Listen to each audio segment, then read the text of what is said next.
Yeah, no, that's really cool that you guys met in Dublin. Yeah. I hope you went to a few other pubs apart from the Temple Bar, though. We did. Yeah, we did. I think the first time I was there, it was really quick. And I think Temple Bar was good because if you're from out of town, it's easy to meet people there because it's full every night. Yeah. There's music. Yeah, like people always say here, like, oh, don't go Temple Bar, but like it is a touristy place. But at the end of the day, if you walked into a pub with a lot of old Irish guys, like they'll be friendly, but you're not gonna make friends, let's be honest. So you're better off going somewhere where there's other people in your own situation, you know? Yeah, to start off at least, because we were both traveling alone. So if you're alone, it's like big time. There's like few better places I think that I saw where actually really quickly you can meet people, start talking to people. And Totally. Yeah, it was a good start. Brilliant. But definitely checked out a couple of other places too. Good. Yeah. It's definitely on the wish list for both of us now, especially now that we have a channel, like to go back because like, you know, because of my past work, I actually was in Dublin quite often back then. And that's actually why, you know, we both met there. But personally, I think Joe shares the same feelings. Like Dublin is just such an amazing city. I haven't really had a chance to travel much outside of there because I was almost always there for work. But and we both have like amazing memories of it. So it would be fun to go back and revisit. Yeah, it's always funny hearing people kind of, just because like I'm pretty much from here, like just to hear people speaking about it as this great destination to go to. It's kind of funny when it's your own place, but no, it's cool. People seem to love it here, even though it's expensive, but it's always a good time. So expensive, especially Temple Bar. Talking about Temple Bar, I can't believe the cost of a pint over That's there. why people say don't go there, because you're going to pay like €7 for a pint, whereas you pay probably $5.50 like a couple of 100 meters down the road. Yeah, that's crazy, the difference. Well, welcome back to Beer Bracket Sessions, everybody. Today is episode 3. You know, we've had some really interesting guests up to now, but we couldn't be happier or more honored with the guest that we have today. You know him as the Guinness Guru, probably one of the most prominent beer YouTubers that you could possibly find, maybe one of the few people who shares a passion for Guinness as much as we do. Welcome. Thank you so much for coming on the channel. Joe, Alessandro, pleasure to be here. Thank you very much. How are we doing? We're doing great. We're about to have a pint of Guinness with you. We couldn't be happier, to be honest with you. Fantastic. Right, we'll get straight into it, right? So I have a bit of a surprise for you guys that I think you would appreciate. Something a little bit different. Something I don't think is actually available outside of Ireland. I could be wrong. Could be Ireland and UK. Yeah. But I have a brand. I already had one before, but I have a brand new Guinness Nitro Surge. I can't get that. Thought I'd make you guys jealous. I've already, like I said, I have one before, but I'm not at home. I'm living somewhere else now, so I went to the shop today. I bought this. It comes in a big box with the Nitro Surge and the can. 2 brand new Guinness glasses. It's the new style glass, which I would prefer the old style glass, but what you're going to do, beggars can't be choosers. And the most important thing, look at that. The Holy Grail, 500, it's 558 mils. So we all know a pint is 568. So I believe it's 10 mils less because of so much. It creates so much cream or something like that. But do those cans still have the widget inside of it? I don't think it does. I believe that the job of the widget is, again, my technological side isn't my strong point, but I believe the job of the widget is to release the nitrogen. But the Guinness Nitro Surge has the ultrasonic waves going through it, and that's what you do. So would you like me to demonstrate? Please, man. Please.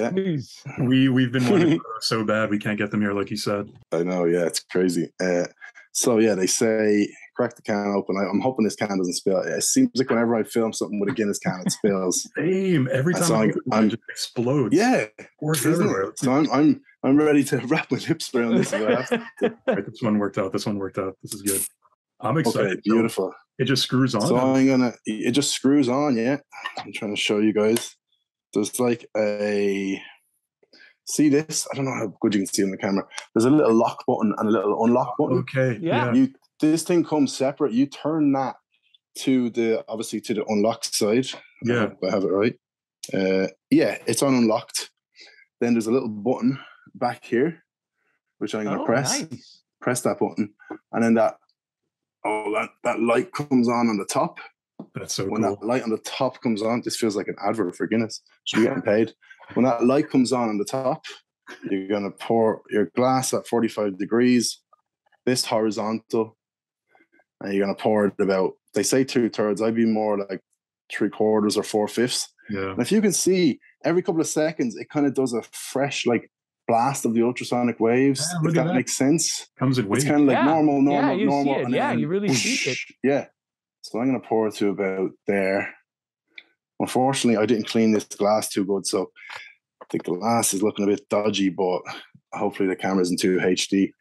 Not a surprise, but another little novelty thing. The beer mat I'm using was given to me in a pub a few days ago. It's from, I don't know, do you guys remember Arthur's Day? Yeah. Not the original. So the original Arthur's Day was I believe, 2009. It went for like 3 years, and then it just turned into disaster. I believe this is from the last Arthur's Day that actually they did. So that was a beer mat that is 11 years old. That was given to me by a lovely publican in Blackrock in Dublin. So yeah, I'm going to let this settle. But as you can see, the glass actually looks very. I didn't use the proper washing product, so the glass looks shit. But I don't think you can see it from your end, so we're okay. I'll give that another few seconds to settle. Sorry, I've been talking for the last 5 minutes. Do you want to say something, lads? That's why we have you here. Like, we want to hear. So there's one thing to start off with that I really want to ask you, because like I mentioned, we're kind of, we're big Guinness fans, and we've collaborated with Guinness before, and we've done some interviews with their global head of quality, with the Guinness archivist, Evelyn, and we've had some good chats with them. So we keep an eye on their social media, and we noticed that they started introducing some terms recently, like Schtick and Dome. I don't know if you've heard of these terms, but they've recently introduced them. I don't know what you think about that. No, never heard of either of them. But whoever made them up, Guinness should probably pay him a lot of money. They probably should, right? But I thought that was so funny. Like, we saw your post on Instagram, and I'm just like, I can't. Haven't acknowledged, and then just started using them. But I guess on that, do you think they're just sort of like part of the bigger vocabulary now that people use when talking about Guinness? Do you think it's become almost like a meme, and people don't necessarily associate it with you anymore?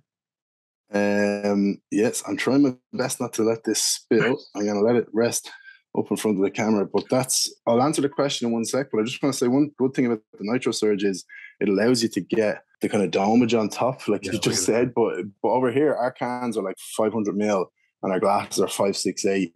I'm not sure. Maybe you've got, Joe, do you have a 440 ml can, or is it in ounces over there?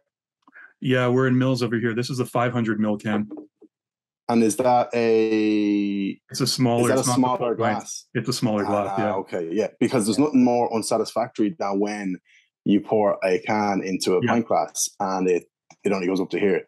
So that's one of the good things about this. Yeah, I've got the full sip glasses, but I like this one better, the smaller one, because you get exactly like you said, you get the dome on top, and you get so much more. We'll have a sip, and then I'll answer the question. Sláinte, lads. Sláinte. Thank you so much for joining us.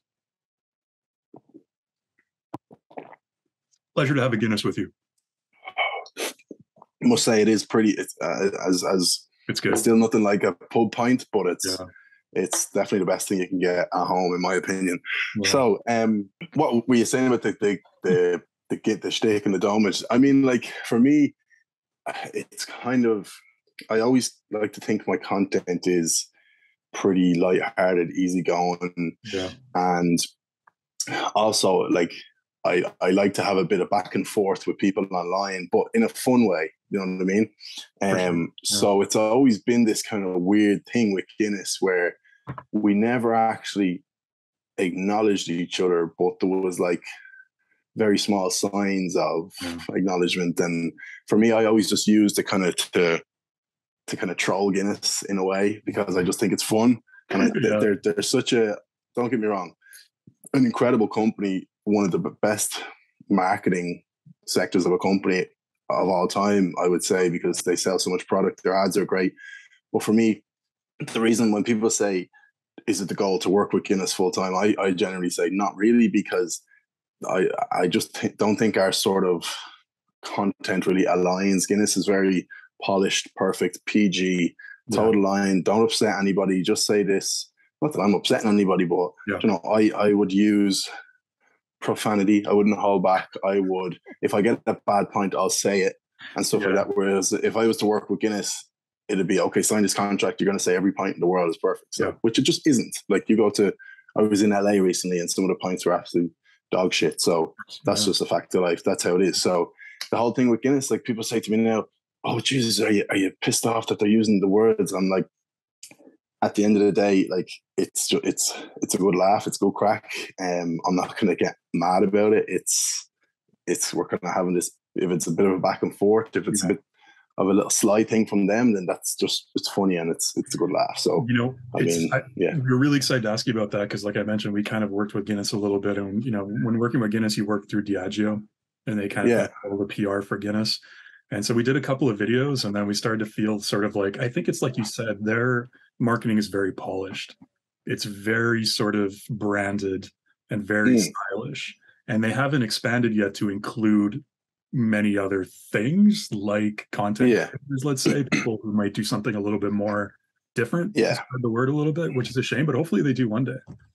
Yeah, I think, again, like, I would never, I'd agree with you in terms of they're polished and they're not probably social media wise as up to date with other companies, but like, at the end of the day, they're selling more. They're selling more than enough Guinness than they need to. You know what I mean? So, and the thing is, like, I saw something a few weeks ago that Guinness's like sales in, I don't know, is it worldwide or UK, was up by like 30%. And a lot of people are saying that is down to social media, but nothing they're doing on social media.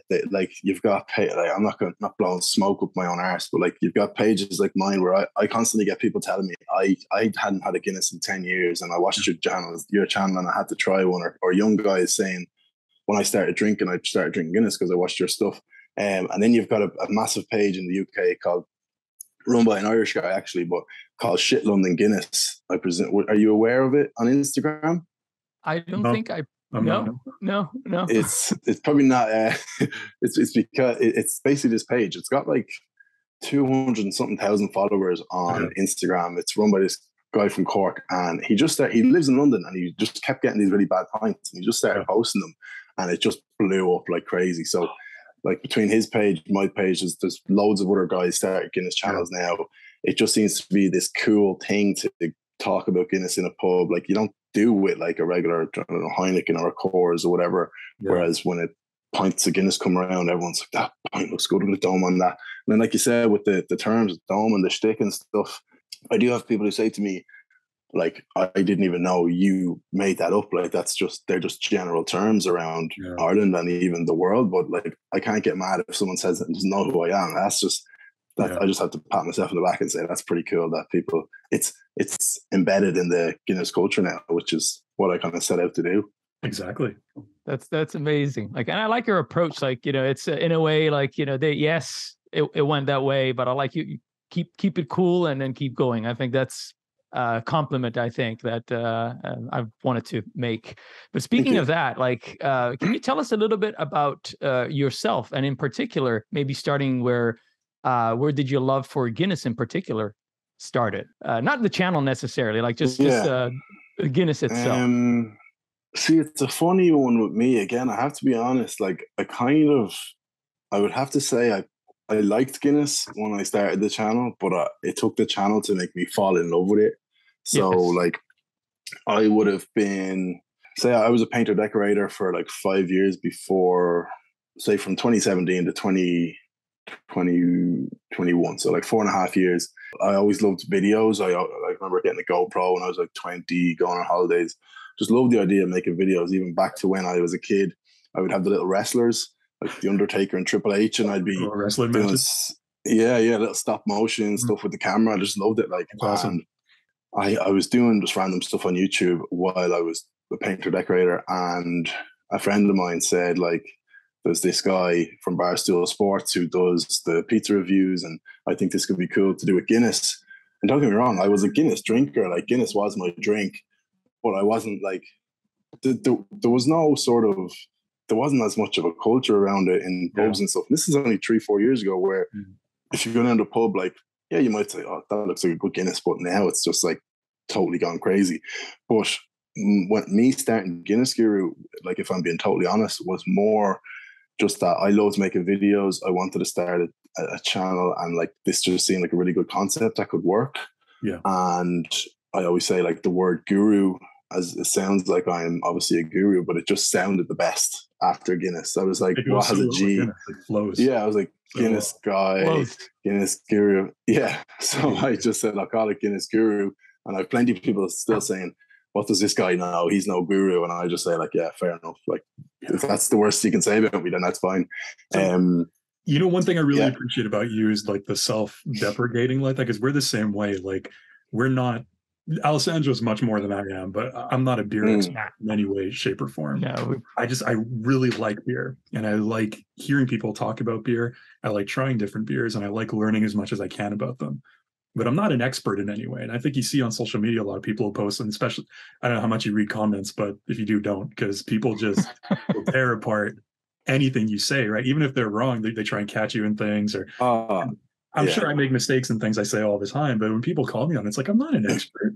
I'm just some guy talking about beer. But plus, it's, you know, we feel we have this approach where we discuss this many times, like off camera, where I feel like you shouldn't be an expert to be able to talk about beer. Like, I mean, you can talk about it without having to be an expert, and that's fine. And if you learn something, that's cool. But if you don't, it's still fine. And that's kind of like something that, like Joe was saying, you do very well. And that's why we were excited to have you. Yeah, it's like people want you to say, like in your videos every like 30 seconds, these are my opinions. I am not an expert. These are my opinions. It's like, obviously it's my channel. Like you come to, if you like my stuff, come and watch. If you don't watch it. There's a billion other channels out there, so like go ahead. So it is funny, like, but that's why I even like say an example would be my scoring system. Like I often say it's a bit all over the place at this stage, because I've been to about 200 pubs. I don't really have like a breakdown of criteria or factors or anything. So because of that, I just judge, well, what was the last point I had? Okay, 8.2. Well, this one's a little bit better, 8.4. And it's kind of simple. But if you do that over 200 pubs over 3 years, it's going to get a bit messy. So I could have a pint now and I give it an 8.4, but then think, well, I had an 8.4 2 years ago, but it was definitely better than that. But it's all over. But that's the thing. I often just say, look, don't follow my channel for technological, like all this information about Guinness. Just follow it to just watch a regular guy just going around drinking pints. Well, see, that's our approach to it too, because they're just like, if you want to find somebody talking about like the scientific facts behind beer and brewing beer and different beer styles, there's a million channels like that out there. What we do is we want to just have a beer together and talk about it and say what we know, what we learned about it. One of the things is when we do a review, we start off by giving a little bit of history on a brewery, and that's just research that I did before filming it, just to learn about it. Something new. It's like, I'm not an expert. I'm learning as we go, and we're trying to make stuff that might be fun for people to watch. But the atmosphere, and we play along on the, we have like the Beer Brackets pub. It's this place that doesn't exist, but it's just, it's cozy. It's cool to hang out. And some things are really cool though.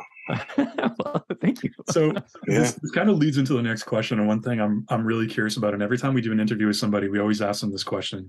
And so what we're fascinated about is, what's like a day in the life like for you? So let's say a regular day, because I'm assuming this is your full-time gig right now. It's like you're not doing anything else full-time. So let's say it's a day where you're content creating. How does it go for you usually? Today, okay, I did do a bit of work today, so I can actually be honest. So, okay, let's be real. So I got up at 6:45, went to the gym. I'm currently living with my girlfriend, so we go to the gym together. It's about 15 minutes away. Have the coffee in the car. I'll speed this up, trust me. Go to the gym, come back, have a smoothie. People are probably going, does this guy not just drink pints all day long? I do make an effort to stay fit and healthy because I drink so many pints. So then come back and then get to work, and just, as cliche as it is, just going through emails, just trying to, say it's kind of first Monday of the month, I think. So I'll look at my month and I'll look at my kind of content. And so I've started a kind of podcast show, whatever you want to call it, where I'm just going to get guests on and have a pint. That looks awesome. And so that's made it easier for me to kind of schedule my month, because I'll do 4 of them in the month, and then maybe 2 or 3 other videos. One maybe being, a best pint in this town or whatever. And then like you're always just looking for kind of odd videos to do as well. But so that was the first part of the day. And then I edited the podcast that is going up tomorrow. Luckily, I don't edit too much. I don't take too much out, but I just maybe go through it once or twice, and then do a little intro and outro stuff you guys know all about.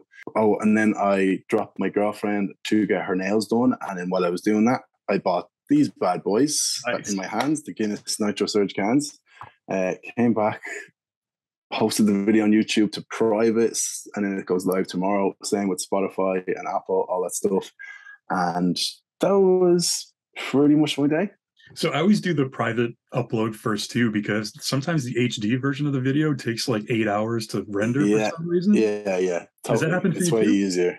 Yeah, I mean, like it's you'd want to be a bit of an idiot if you are trying to. The thing about before, for me, it didn't matter because I never really had a schedule. But if you're trying to, they say with podcasts and stuff that if you want people to watch them, they have to kind of like, they have to come out on the same day at the same time. So people know, like, okay, well, on Tuesdays at 9 a.m., I'm usually on the bus to work.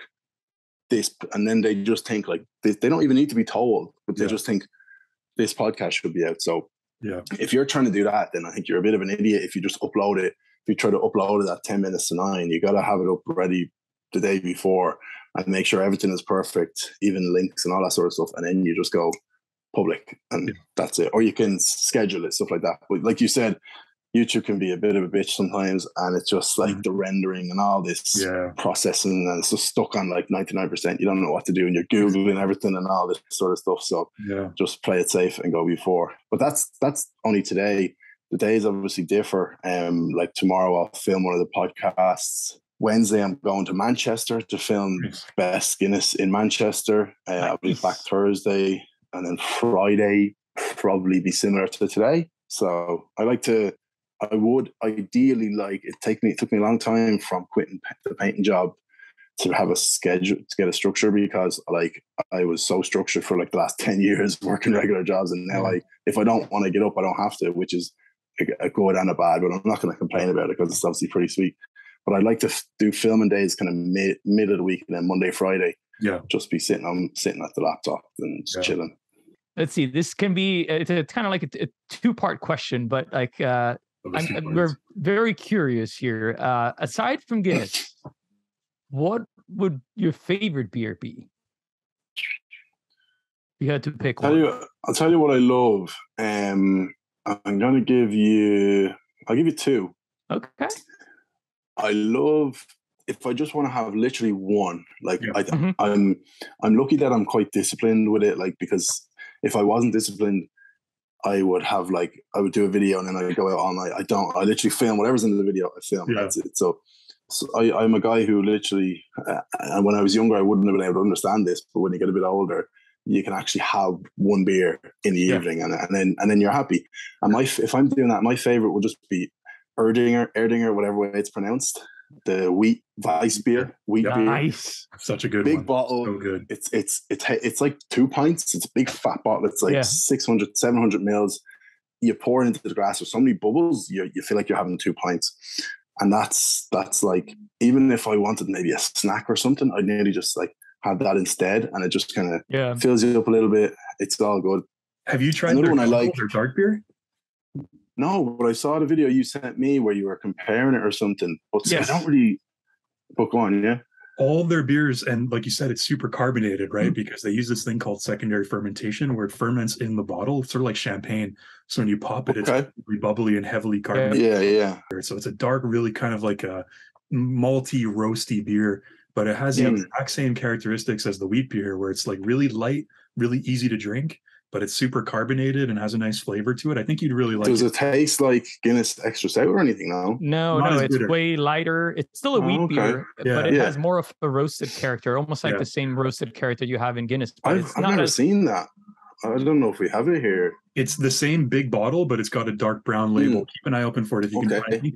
with how much you love Guinness, I think you would really love it. Yeah, definitely. I'll look out for it. Extra stout's really bitter, right? I saw your review on it. Yeah, I hate it. No, this is just like, it's like Guinness where it's just like roasty, malty, and there's no bitterness, and it's really smooth. I'll definitely check it out. Yeah. The only other one I was going to say, I actually like a lot of beers. I like stuff like Beer and Ready, even like Corona, Canadian. I used to drink a lot of Canadian or whatever you guys. But one I've been loving lately is Asahi, the Japanese beer. Yep. Yeah, I'm a fan of that. Asahi's even like it says super dry or something. I don't really notice that. I think it just tastes like nice beer. Yeah. But Asahi and Erdinger will be my go-to beers at the moment. Good choices. Good choices. Thank you. Glad that you mentioned the Erdinger, because we've recently discovered this this style of beer. It's called it's a style of pouring beer. It's called slow pour, and it's usually done with lagers. The problem is that you got to find a pub that has those Czech faucets. So it's I did a quick search and I didn't find one in Dublin. They might be there, but I've seen a few in the UK. So if you ever find yourself in a pub that has those, but the cool thing about the slow pour lager is that they have this incredible mouthfeel. We've done a video about it recently, and it's just like if you like the creaminess of a Guinness, of an Erdinger, it changes your way of perceiving lagers completely. Like it's just amazing. Blew our minds. So if you ever have a chance, so is there a brand name, or it's just called slow pour beer? It's the slow pour is the technique. So it's just basically this faucet. So imagine like all the taps, like normal taps. Now the Guinness tap is slightly different, but the taps are normally on-off switches. This is like almost like a fader switch. So depending on how much you open it, you have more or less foam. So the slow pour basically is you pour foam in the glass and you wait till the foam turns into beer, and then you fill it up again, and then you wait again. And it can be any beer. Yep. Oh, and it just it's usually done with lagers. Yeah. Okay, sweet. One thing I want to ask: do you guys have Schmittix? Yes. I love if I was going to a friend's house and I knew I was just going to be drinking all day, I'd probably drink Schmittix, just straight out of can. Yeah. Last time I was in Dublin and I ordered a Schmittix, I didn't know, and I was just saying Smithwick's, and every bartender, man, Jesus, every bartender was giving me a dirty look. Guys at the bar were laughing at me, and it's like, I don't know. That's shocking. It's Schmittix. I'm like, I'm just reading it. It says Smithwick's. Yeah. I'm guilty of that too. Yeah, we don't know. That's worse than or that's not worse. That's nearly as bad as if you go to Dublin or anywhere in Ireland and you order a pint of Guinness. And I've seen this firsthand. Okay. You obviously, we all know it's a 2-part pour. Yeah. I've seen people order a pint of Guinness. The bartender pours the first part, and then because Guinness' whole marketing strategy is, you leave the pint on the bar. There's a reason they don't leave it under the bar. They leave it on the bar, so it's the whole crowd, everyone in the pub, everyone walking in is looking at that Guinness surge settling, and they think, well, I'll have one for myself. But I've seen tourists take the pint, pour it up to the harp, grab it off the counter, and the bartender is just shaking their head like, get back here, it's not done. Man, it's terrible. It's embarrassing. Do you get have you tried Kilkenny before? Kilkenny, it's another great one. Kilkenny, that is good stuff. I the first time I tried it was during lockdown. I was just trying to keep my couple of hundred subscribers going. So I got a can. I just got cans of everything down the off license, and Kilkenny was one of them. And I was like, holy shit, I actually really liked that, because I found it was like a bit of a mix between. First time I tried Schmittix, I wasn't crazy about it, but I thought it was pretty decent. When I tried Kilkenny, I felt like it was a mix between Guinness and Schmittix, because it's obviously Guinness is creamy, Schmittix is an ale, and Kilkenny is described as a cream ale. So I said, that's lovely. Then I finally tried a pint of it in the pub only about 2 or 3 months ago, and I absolutely love it. And I love the glass as well. It's nearly like an Erdinger glass. It's kind of skinny at the bottom, and then it goes up. So Kilkenny is a lovely pint. It's, what's funny about that, we talked about it on an episode recently, so I was doing some research and I learned a lot about it. And Kilkenny is actually the same beer at its base as Smithwick's. So it's brewed by they kind of brand them separately, but originally it was Smittix, but then they changed the name to Kilkenny because they found that people in North America were having trouble saying Smittix. And that's fair. So they changed it to Kilkenny's because they thought it was easier to say. But it's basically the same beer, just with the nitro infusion. So it's because it's very similar taste. It's just like creamy Smittix, and I'm not complaining about that. So one thing that we're curious about too, because we haven't been doing this long, but we've had some crazy adventures and some crazy experiences doing this YouTube thing so far. And so I can only imagine that you probably had some unbelievable experiences being out there on the road, going to all these different pubs and all these different towns and cities. Is there one story that stands out for you, one experience in your filming that you think is like, this has got to be the craziest thing that's ever happened to me doing this? There's a couple of places where I went in and like maybe if I was filming on maybe a Sunday, I would never film on a Friday night or a Saturday or anything, but I think I did once on a Friday night, I did once on maybe a Sunday, and there's a couple of, I think I actually made a video. I got lazy one time. I just made like a top 5 video of my craziest experiences, and like I think the top 2 or 3, I just went to the pubs, and it's like, you know, it's a recipe for not disaster, but it's a recipe for chaos. If you get me, a guy who's known for drinking pints, goes into a pub with like 20 to 30 young lads who are all really drunk, and they spot me and they're like, and it's just totally chaos. So those ones are crazy. But the one that always sticks out in my mind, and this literally is one of the first ever videos we filmed, is we were doing so when I started doing the videos, it was with the guy who suggested doing it with me. So Cozy, we used to call him. That sounds like he's dead. He's still alive. Cozy. It's like, what happened?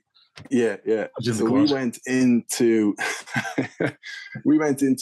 we just started doing the videos of like best pint in, if you go to the very early videos, it's like best pint in Trim, Dunboyne, Navan, places you never would have heard of, but they're just really close to Ashburn, which is my hometown. And there was one video we did where like the pubs were kind of scattered around the area. They weren't really in one town. And we were, at the last minute, we just said, okay, we'll go to this, we'll do one more pub. And it was a pub called the Hatchet Inn. And to this day, I couldn't tell you what actual town it's in. It's like one of those where like everyone in the pub argues over where it is. It's like, because it's like in between like 3 or 4 different, exactly. And we went in there, and the video was like 25 minutes long, and it was 5 pubs, and like 13 minutes of the video was just this one interaction with this guy. And went up to the bar, and like Cozy, to be fair, he kept the camera on and with the mic on and stuff. And I'm just like, how are you? I find a Guinness, I do this thing, Guinness Guru. And this guy, it was just the funniest thing ever. He was probably like in his 50s or 60s. It was a Sunday night. He was having a few cheeky pints, and he just would not leave it go. He's like, this will be a very Irish impression. But he's like, who the fuck are you? Like, what would you know? What would you know about Guinness? And he's like, let me look at your hands. Big soft hands on you. College boys, big soft hands on you. Never did a day of work in your life. What would you know about Guinness? But the thing in Ireland is like, it's not like, that kind of sounds like it's all negative, but like, that's just how Irish people are. And then I was giving it back to him like, what would you know? What would you know? And it was just back and forth. And then we went to do the review, and he came over and he just kept saying, is there some scammer? Because the funniest thing was, I got the pint for free, and I never asked for free. Yeah. I always offer to pay, but sometimes they just say, no, you can have that for free. And I'm like, okay, that's great. Thank you very much. And then that made him go crazy, because he's drinking there every weekend his whole life, and he has to pay for probably never gets a free pint. And he's like, he nearly had like a weird ounce of respect. He was like, you're some scammers, lads, coming in here getting free pints. You're some scammers. And then we did the video. We finally did the video. I gave the score, whatever. We turned the camera off, and then he comes up and he's like, I want to invest in your channel, offering to give us like 5K, and all. We were like, I don't even know what we would do with 5K, but it was the wild. He just went from being the most like, who are these bastards coming in here getting free Guinness, to all of a sudden, I like what you're doing, lads. So it was free Guinness. Always, when he saw the free Guinness, he's like, I need to invest in this. Yeah. It's like, if these guys are coming in here and getting free Guinness. Yeah, that'll always stick in my mind. That's an awesome story. Like, and it's funny, like the turn there at the end, like that's the plot twist. Yeah. Never forget. I'm just saying, I want to invest. Well, we always like to kind of conclude our questions. I mean, we can hang out as much as you like and you have time for, but just yeah, I'm good. I'm recording. chilling. Yeah. So we always like to ask our guests, like, what do you think about the beer bracket concept now? And just to explain, in case you're not familiar, this is a concept we came up with where instead of just saying we're going to have a beer, we're going to say we're going to open our beer brackets. So you have a beer to open, and then you close your beer brackets. You can have as many as you want in the middle, but you always have to remember to close your beer brackets. So it's a ceremonial thing, and they're special. You have to make them special. So you're saying, instead of let's just have a beer, you're saying let's open our beer bracket, but you can only have one, is it? No, you can have as many as you want in the middle, but the first and the last one kind of have to be special in a way. So you pick them like thinking about something. So it's kind of like defining a session. Oh, so you're like saying, I'm picking, let's say Guinness to open my beer brackets because like I feel like having Guinness. For the last one, maybe like I feel like you're saying an Erdinger, like that's my closing. Okay, no, I but get it. You always have to remember to close. So you can't just say I'm going to have a beer. You're going to have the one and the closing. Like, yeah, I like it. I think mine would be, like I've said before on my channel, I don't really experiment or explore too much with beers and different beers. I think 9 times out of 10, I'd be opening and closing mine with a Guinness, a pint of Guinness. Yeah. It's a good concept. It's a good concept because you actually have to think about like what it's not just popping open a beer. It's actually like explaining to someone, well, I'm going to open with this because I like this, that, and the other. So I like it. So, one thing I was curious about that before we go that I wanted to ask you about, I saw your episode where you went to, I don't remember what these kinds of pubs were called, but like the ones that are open early in the morning because they were open overnight for like, was it the onshore fishermen working that were doing the night shift that would come in and get a pint in the morning? Yeah. They're called an early house. The early houses, exactly. So there are only like a few that are left open in Dublin right now, right? I think they're kind of very few. There's only so the early houses now, again, like you said about doing your research 5 minutes before the video, mine was the same when I did that. The early houses were made for guys who were working on the docks, like fishermen overnight, and they would, or anyone who was doing a night job. But back in the day, a lot of that tended to be fishermen, and they would finish their shift at maybe 6, 7 in the morning, and that was when these pubs would open around 6 or 7. So obviously the idea of a pub opening at 6 or 7, you automatically in 2022 just think, well, that's just like going to be a haven for alcoholics because they just want to get their fix as soon as possible. But there's also there's plenty of people, nurses, police officers, people like that who work night shift, and if they just so happen to want to go for a pint after their shift, they have every right to. But there's so many of them closed just because it's quite an old school sort of idea. Like there's not that many fishermen left going out during the night and then coming back. So the only people really going, like when I went to them, I was very careful with how I filmed. Like usually I would just throw the camera around the whole pub, like people wouldn't really care. But I was very tactical to make sure I didn't get anyone because it could be someone who's like supposed to, like I was seeing guys there in like construction outfits, like they were probably going there for their breakfast before work and stuff like that. And then some guys who just unfortunately seem like they just spend their whole day in there, which I don't judge. But I think that, there's just not really a demand for pints at 7 in the morning unless you're on like a stag do or a lads trip, and like the guy who runs the pub doesn't want those kind of guys in at 7 in the morning either. So that's kind of the reason. I thought that was so interesting. And like, I don't know if you think about this when you plan your videos or how much you actually realize this, but I think the big appeal for a lot of people, at least for us, Alessandro and I talk about this when we watch your videos, like the big appeal of your videos is kind of like almost the beer is nice, right? Because we like Guinness, but it's almost like the travel vlog aspect of it, where you get to see like the vibe of these different pubs, and you get to see the vibe of these different little towns that you're going to, and it's the atmosphere of sitting in a pub and having a pint. And that's like one of the big appeals for us, is because we have a soft spot for Ireland, as probably could tell. But I mean, I think that's probably what draws a lot of, and that episode was so fascinating for me because I'd heard about those places when I was there, and to see and I know like you said, you didn't move the camera around, you didn't show a lot of the place, but just to see, you still get the atmosphere though. Yeah, exactly. I hear you describe it, and sort of just like you talked a little bit about like how many people were in there, and you can hear the sounds, and you can hear like you could hear the conversations. You could tell there weren't a lot of people there, but there were still people. I think that's such a fascinating look at a side of culture that isn't really sort of featured. That specifically isn't featured in that way on YouTube, which I found awesome. That's why I wanted to ask you about that episode in particular, because that was great. That was awesome. Thank you very much. But I definitely feel like as it's gone on, like maybe a reason for the kind of success of the channel is something that I've had to learn, is that like people don't just want like get to the pub and then turn the camera on when you have the pint. All right, I'm in this pub. It's nice. Yeah, 7 out of 10. They actually, they always say, make content you would enjoy watching yourself. Yeah. And I love watching people when they're on the go. If they're going on a trip, like I want to see them ordering their coffee. I want to see them getting into their car. Like it's just this, you feel like you're going along with them. And so that's what I've started to do in my kind of videos in the last few months, is like, especially if I'm going, say like when I go to Manchester on Wednesday, I'll do a little clip in the airport. It'll be like, right lads, and it might be something completely unrelated to Guinness. I might be saying, airports are crazy expensive. Here's a good way to, here's a little meal deal you can get to save yourself some money at the airport. And like people love these little tips and tricks. And I the biggest compliments to finish, I'll say, well, not that I'm finishing, but I would say like the biggest compliment that I can get, and someone only said it to me yesterday. It was actually a guy who was my teacher in school when I was like 10. And he said, I don't like Guinness. I never drink Guinness, but I watch every one of your videos because they're just entertaining.